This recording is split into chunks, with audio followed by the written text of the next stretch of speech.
Ça c'est sûr, c'est dans les BPF.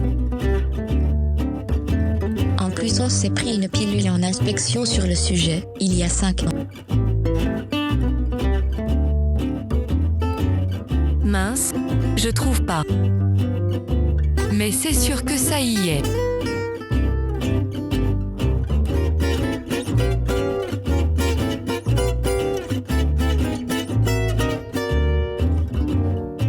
Bonjour à tous et bienvenue pour cet épisode 29 de C'est marqué dans les BPF. Alors aujourd'hui, deuxième épisode de l'année. J'espère que vous êtes excités, j'espère que vous avez, vous avez écouté le dernier épisode. Et aujourd'hui, je suis avec Arnaud. Arnaud, comment ça va ? Salut Paladin. Oula.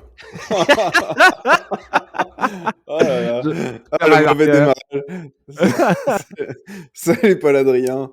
Salut Romain. Comme tu l'as dit, nous sommes avec Romain. Bonjour. Oh là là. L'année commence difficilement, nous sommes bien fatigués, mais comme on se repose en lisant les BPF, et bien voilà, on se régénère comme on peut.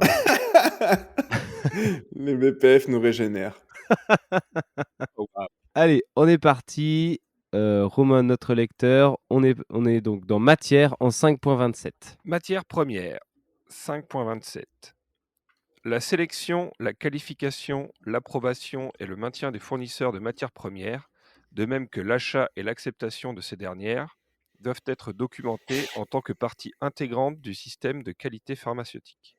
Le niveau de surveillance doit être proportionnel aux risques posés par chacune des matières, en fonction de leur origine, du procédé de fabrication, de la complexité de la chaîne d'approvisionnement et de l'utilisation finale de la matière dans le médicament. La preuve documentée de chaque accord fournisseur-matière doit être conservée. Le personnel prenant part à ces activités doit connaître les fournisseurs, la chaîne d'approvisionnement, ainsi que les risques associés existants. Dans la mesure du possible, les matières premières doivent être achetées directement auprès du fabricant de la matière première. Ouais, donc là, on introduit la notion de la qualité fournisseur. Mmh. Je trouve ça intéressant. Moi, c'est un domaine que je maîtrise un peu moins, mais je trouve ça intéressant. C'est plutôt assez complet pour le moment à développer par la suite. Ce qui est intéressant aussi, c'est qu'on voit que notamment avec le Covid, etc., hein, il y a eu beaucoup de tensions sur certaines matières premières ou composants qui servent dans les procédés de fabrication. Et tu te rends compte que tous les risques sont pas forcément couverts, mais après, c'est comme toute analyse de risque, hein. Au moment où tu l'as fait, tu peux pas imaginer tous les risques. C'est pour ça qu'il faut les remettre à jour derrière, quoi. Moi, j'étais un peu dans le circuit quand c'est devenu obligatoire d'aller obligatoirement auditer tous les fournisseurs d'API. Ouais. Donc, ça a pris très longtemps. Ça a pris très longtemps parce que ça coûtait super cher. Ça coûtait super cher. C'était assez compliqué, surtout quand tu avais des sites qui avaient plein de références d'API. Ouais. Et en fait, c'est assez intéressant de le faire parce que là, comme ils disent, effectivement, il faut avoir un agrément qualité, donc définir ce que tu as envie que ton fournisseur y fasse. Ensuite, tu vois, il y a le certificat, tu reçois le certificat d'analyse. Là, après, tu analyses tes trucs en fonction, enfin, tu analyses tes matières.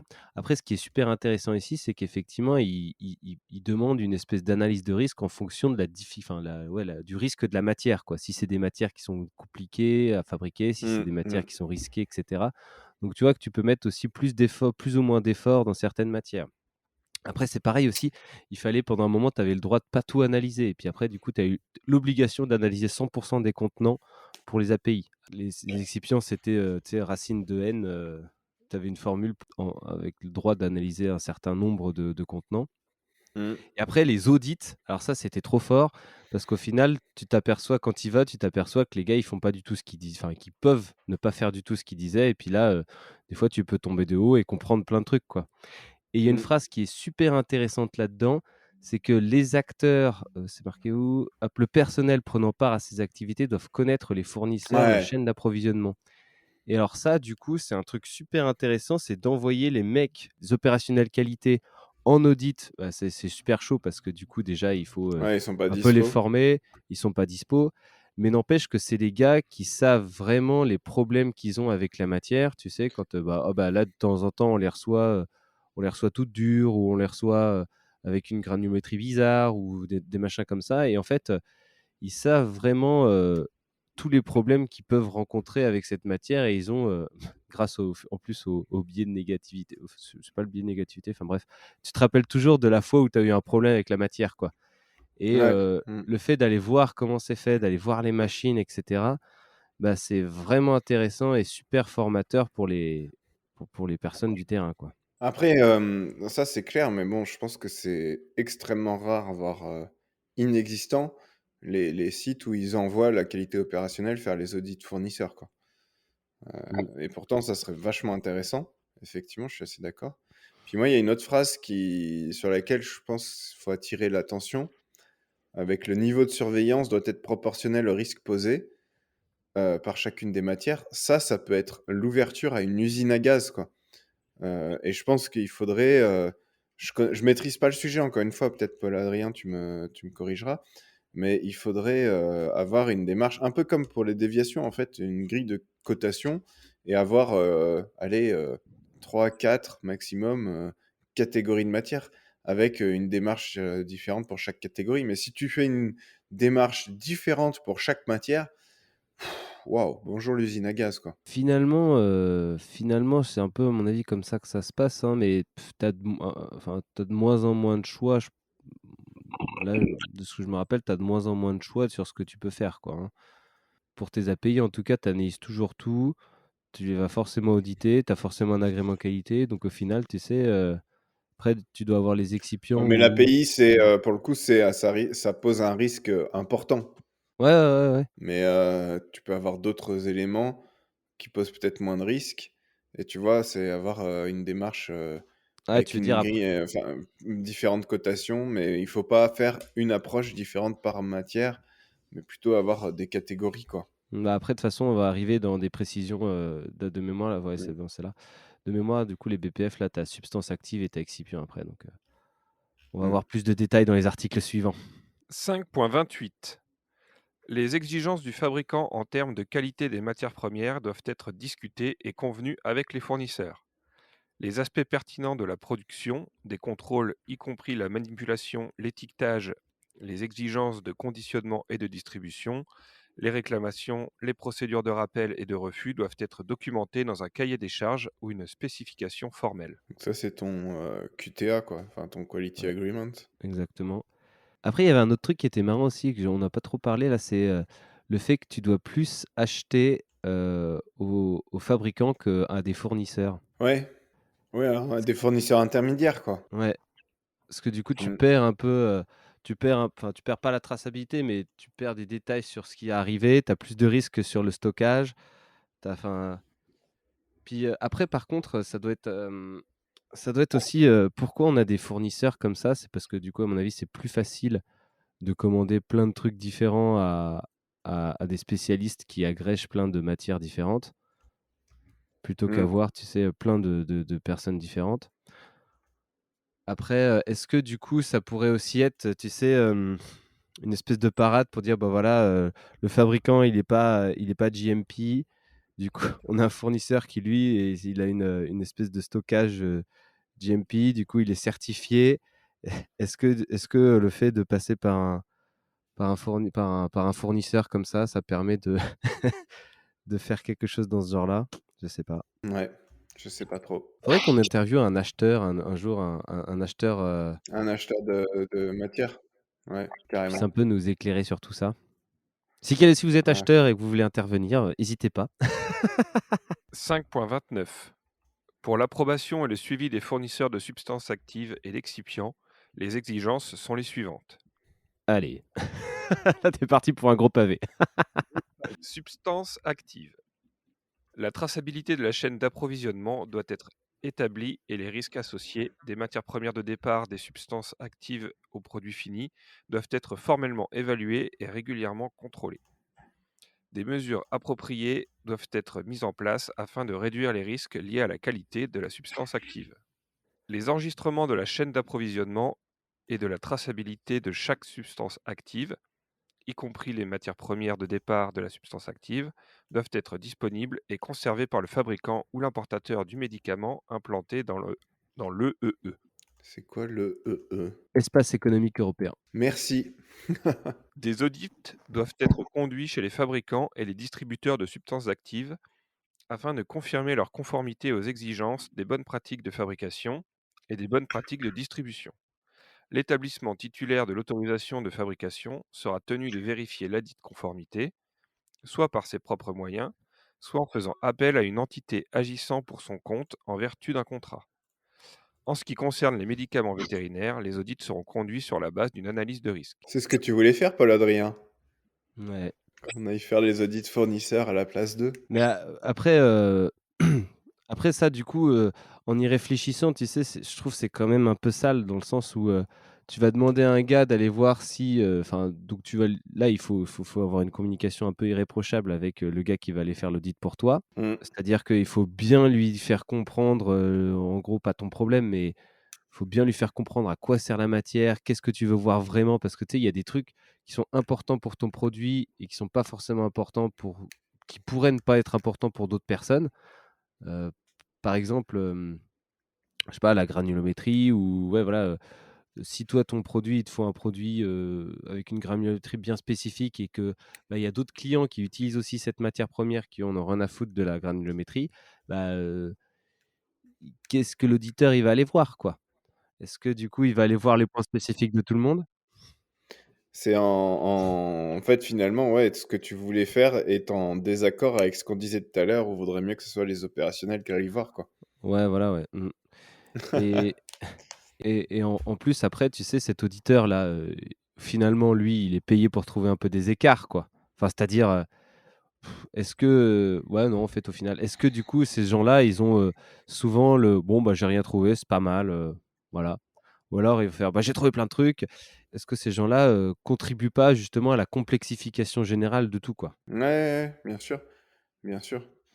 Oui, parce qu'à l'inverse, ils vont pas forcément regarder des trucs qui sont importants pour toi, mais ils vont regarder des trucs qui sont pas importants pour toi et mettre l'accent dessus, alors qu'il y aurait pas forcément besoin, quoi. Exactement. Moi, je suis plus du point de vue fournisseur. Les audits doivent avoir une durée et un champ d'application appropriés, permettant d'assurer une évaluation précise et exhaustive des BPF.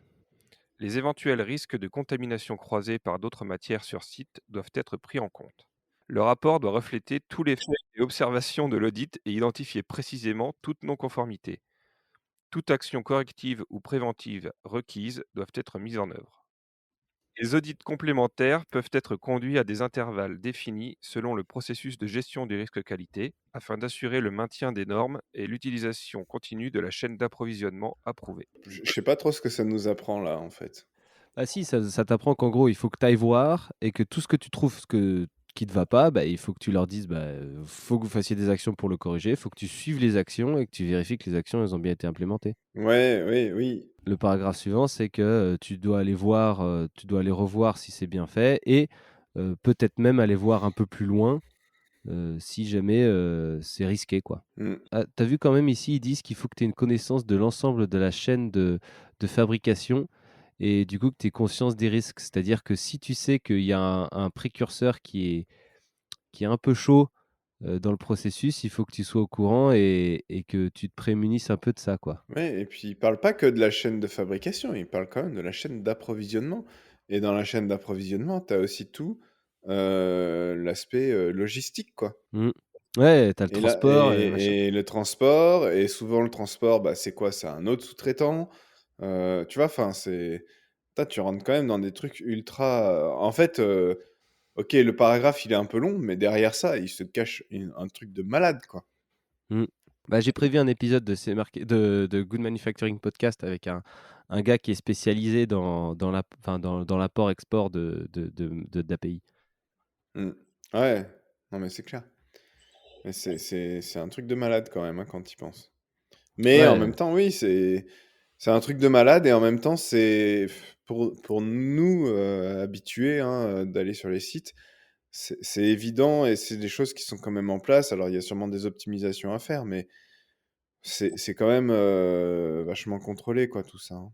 bah, c'est vachement contrôlé, mais en même temps, tu sais, c'est un peu des fois, tu peux pas faire sans parce que tu vois, ils disent bon bah voilà, il faut faire du double sourcing. Tu vois, le double sourcing, Ouais, c'est un ouais. peu ce qui se cache derrière ça, quoi. C'est-à-dire, bon bah, Mmh, si jamais tu as une source qui merde, bah, tu es prêt à en avoir une deuxième. Mais le double sourcing, mmh. mon gars, mais c'est super chaud parce que quand tu y Bah réfléchis avec oui. le paragraphe du dessus, si tu veux valider une deuxième source d'API, bah, il faut faire, bah, tes 3 lots de validation, il faut l'utiliser régulièrement. Je crois qu'en plus, il y a un certain nombre de lots enfin, un certain pourcentage de ta deuxième matière qu'il faut utiliser. Alors si cette matière elle se comporte pas exactement pareil, tu te retrouves avec une deuxième recette avec des paramètres différents. Enfin toi Ouais, bien sûr. et puis Et en même temps, si tu vas prendre chez ton autre fournisseur pour ton double sourcing, une fois l'an, une voilà, et bah, livraison, lui, il va exactement. te dire, ouais, vous êtes bien gentil avec vos exigences qualité, mais c'est bon quoi. Pour peu que le gars il fabrique ça pour d'autres qui ont rien à voir avec la pharma, Mmh, c'est chaud quoi. Donc quoi, tu ouais. fais quoi? Tu prends 50% de tes lots fabriqués avec un fournisseur, 50% avec l'autre? Ouais, Ouais, c'est du coup, tu as tes intéressant. acheteurs qui font genre: «Ouais, mais franchement, pour les quantités, c'est chiant». Ouais, ouais, c'est Ouais, clair. ça On peut pas négocier, faudrait augmenter les quantités chez l'un pour, «Ah, j'ai donc eu au un final super taux si on double les quantités!» Oh, donc au pardon. final, la stratégie, c'est certainement, d'avoir un fournisseur et de bien d'aller le voir, de bien de le choyer quoi. C'est-à-dire de pas trop négocier pour que du coup, de pas le faire chier Ouais, quoi, au final. Comme ça, enfin, c'est une relation de bonne entente quoi. C'est-à-dire le gars, il fait ce que tu veux et toi, tu fais ce qu'il veut et puis au final, tu te retrouves avec, un truc qui convient à tous les 2 quoi. ouais, ouais.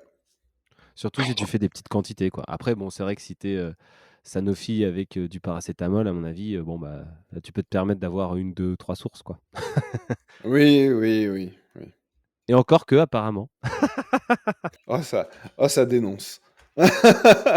Ensuite, pour les excipients et fournisseurs d'excipients doivent faire l'objet de contrôles appropriés sur la base des résultats obtenus lors d'une évaluation formalisée des risques qualité, menée conformément aux directives de la Commission européenne relatives à l'évaluation des risques qualité pour déterminer le niveau adéquat des bonnes pratiques de fabrication pour les excipients de médicaments à usage humain. Mmh, Ouais, bah, c'est un autre document ça, du coup. ouais. Ça sera pour la saison 7 ou 8 de c'est marqué dans les BPS, c'est ça? Non, ouais, c'est un domaine, je l'avais lu à l'époque, mais j'ai plus trop de souvenirs de ce qu'il y a dedans, donc bon. J'aurais peut-être un direction des commissions européennes de l'évaluation des risques qualité pour définir le niveau adéquat de bonnes La pratiques de phrase est fabrication. compliquée pour dire, faut aller évaluer les fournisseurs d'excipients, quoi. Non, c'est là, du coup, ça dit qu'il y a un document qui est là pour t'aider à évaluer, le niveau adéquat de bonnes pratiques de fabrication pour les excipients, donc c'est ce qu'on disait Ouais. un petit peu, donc si, Mais la phrase, encore une fois, hein, moi je suis désolé, mon dada c'est, ça reste la documentation, le machin. La phrase est compliquée pour dire un truc simple, quoi. c'est vrai que les excipients, comme on disait, hein, il y a plein de niveaux différents. Si c'est des excipients qui vont dans des injectables, si c'est des excipients, puis après c'est là le gros problème aussi, c'est que les excipients de temps en temps, bah, si tu vas acheter, un truc obscur, enfin, tu sais, un truc obscur qui est pas du tout pour le enfin des arômes, tu vois? Des arômes, Ouais. donc c'est des trucs qui sont, faits pour la grande distribution, enfin, tu sais, Oui, pour l'alimentaire, quoi. l'agroalimentaire. Oui. L'agroalimentaire, donc ils ont, 0 enfin, tu vas en acheter des quantités ridicules une fois enfin, comme tu dis, une fois l'an, donc bon, bah, après est-ce que c'est risqué, tu sais, si ça va dans un sirop, tu vois? Un sirop ou des parfums dans une crème, tu vois? Bon, je sais pas si on met pas trop de parfum dans les crèmes, mais tu donc des trucs, pas trop risqués, effectivement, là, bon, bah, tu peux peut-être faire juste un audit papier, quoi. Ouais, ouais, c'est sûr que tu vas pas mettre des arômes dans un produit injectable, hein. Et merci! Non, mais du coup, oui, OK, après, c'est un peu comme ce qu'il disait un peu plus haut, quoi. Tu as un niveau de t'adaptes à ton niveau de risque. Un excipient pour un produit injectable, le risque, c'est pas le même qu'un excipient pour une crème. Bien que, tu gardes, tu peux avoir des excipients pour des crèmes qui peuvent avoir des effets, secondaires, allergisants ou trucs comme ça, tu vois? Bah, non, bah, du coup, normalement, ça, tu les gicles, mais aussi, il faut garder à l'esprit que pour un API, tu as, genre 5 excipients, quoi. Ouais, Donc ouais.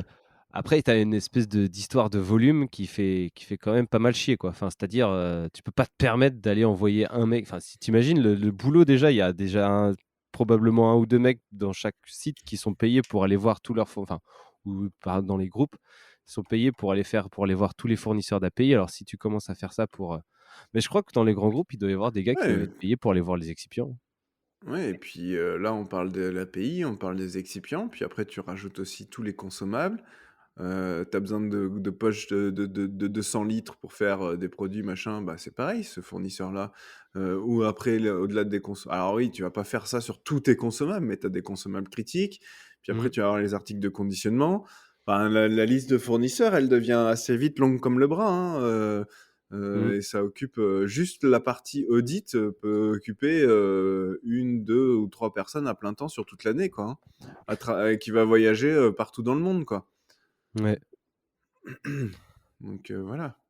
C'est un boulot pour des jeunes, mais qui est difficile. Qui va pas pour des jeunes. Mais après, ouais, je sais pas. Je vais peut-être dire une grosse connerie, mais au bout d'un moment, si ton fournisseur d'API, il est agrémenté BPF, est-ce que tu as besoin d'aller faire un audit pour... tu vois, il est inspecté régulièrement par les autorités. Est-ce que tu as besoin d'un audit pour savoir s'il respecte bien les BPF? Bah, en fait, c'est pas pour savoir s'il respecte bien les BPF, c'est pour savoir si il fait bien ce qu'il devrait faire concernant tes besoins. Tu vois, encore une fois, c'est ça la force du truc. C'est-à-dire qu'effectivement, il va respecter, donc il y a un inspecteur qui va aller le voir pour dire: «Oui, effectivement, il fabrique dans de bonnes conditions». Donc globalement, ça a l'air bien. Mais toi, tu as des exigences particulières sur un truc, donc tu vas voir et bah, tu t'aperçois que c'est pas au top, pour tes trucs, quoi. Et donc Ok, bah, vu donc parce que, enfin, je veux quand même revenir sur le paragraphe où on parle des substances actives. On nous dit bien, les audits doivent avoir une durée et un champ d'application approprié permettant d'assurer une évaluation précise et exhaustive des BPF. ouais, ouais. C'est ce que les BPF, c'est ce que demandent les BPF. Ce que tu me dis, je suis d'accord. Aller faire un audit pour voir si ça répond bien à mon besoin, ok. Mais à partir du moment où tu as des sites de production d'API qui sont inspectés par les autorités, qui disent ok, vous êtes BPF, machin, etc. Ouais, non, mais voilà, quoi. Ok, dans ce cas-là, tu vises ton audit sur tes besoins à toi. Mais en tout cas, là, ce qui est marqué noir sur blanc, c'est pour évaluer les BPF, quoi. Ouais, après, je suis d'accord que c'est vrai que théoriquement, bon, Bon, bon bref. est-ce que c'est pas ça? Ouais, moi, je pense que c'est clairement une des raisons qui fait que tout est surcompliqué. C'est, les exigences non challengées de tout un tas d'auditeurs qui vont se pointer à tout un tas d'endroits et demander un tout un tas de trucs qui sont pas forcément nécessaires, quoi. Voilà, voilà, exactement. C'est un très bon résumé de la situation. En tout cas, sur ces bons mots, on va terminer cet épisode Il doit être un et peu long, puis celui-là. ouais, celui-là, il va être un petit peu long, mais bon, c'est comme ça. Le dernier était un peu court. Voilà, c'est ça. Bon, en tout cas, merci beaucoup de nous écouter et à bientôt pour un prochain épisode. Allez, à bientôt. Salut tout le monde.